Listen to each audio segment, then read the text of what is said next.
G'day everyone, it's Sam and I'm Spored Shitless again. I want to show you a little test that I've been doing on various fertilizers. If you've seen my other video, I've talked about how you can use your fertilizers and what to look for in each fertilizer, especially a high nitrogen content. So these fertilizers are just from Bunnings, or Hammerbarn as I love to call it. It's just the Manutech range. Not sure whether I'm allowed to do this for their products, but I'm sure they won't mind. And Yates Thrive. So we've got a container for each one of them. These are Platycerium Superbum. They were sown about 16 days ago.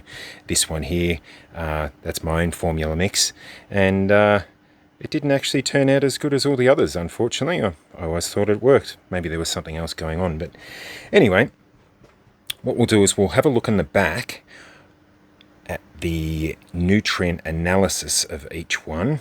I'll try not to make you seasick again, because old mate's not a really good cameraman. Turn them all the way around. Back again. Alright, there we go. So what we'll do is we'll start at this end. This is probably the second best one, if you can have a look at that covering of green there. And the nutrient analysis for this one says it's high in potassium. Now that to me makes sense, because the old theory about throwing your banana peels into your platyceriums, maybe there's something in that because they're high in potassium. Don't know. Next one we've got across, this one was about average, if you have a look in there. Then we'll go up to the nutrient analysis. It's about the same nitrogen and potassium, quite a balanced one. This one's here, very similar. The nutrient analysis on that one's a bit higher in nitrogen. This one here's about the same. So these last three are about the same sort of coverage. Now, you have to keep in mind too, it could have come down to my spore dispersal as well. I might have been a bit over exuberant in some tubs. But we can get I don't know, some sort of comparison. So a little bit higher in nitrogen on that one. So that's the nitro. And this is the one I actually use quite a bit. The Nitro Plus has been quite successful for me. The high nitrogen in this test, it's about average. Now this one, the Thrive, has done the absolute best. Now, again, this one here makes sense, because I'll give you a better look. Stop shaking around. There we go. We go up to the nutrient analysis.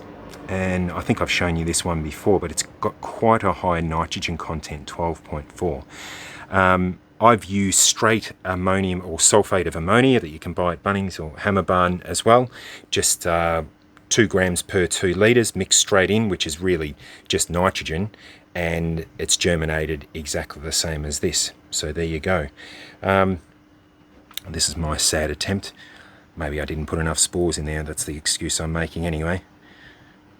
There's no way I could be wrong, surely. I guess what I want to point out is, as long as your fertilizer's not organic, at least at the start, you can use pretty much. I think all of these are for they're hydroponic nutrients, and they work perfectly. So grab whichever one you want out of this range. I'd probably, by the looks of this test, I'd go the potash or the nitro. And if you want to go Yates, grab the Thrive. Just mix it to the dilution that it says, and you should be right. Now, keeping all that in mind, I'm lucky at the moment, because we'll go over to the old the temperature gauge. I'm at 28 degrees just about, and 82%.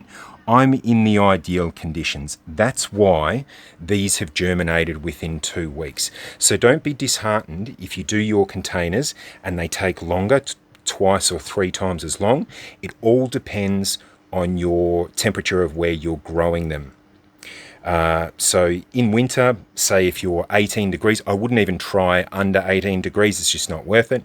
But if your daytime temperatures are 18 degrees and your nighttime temperatures are quite low, it will take a little bit longer. But if you want to use some of my heating methods, my little humidity cribs that you can heat your boxes up with, or even use use any type of heater as long as it's not directly on your gametophytes.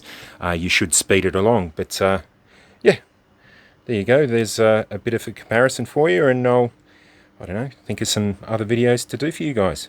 Anyway, take it easy.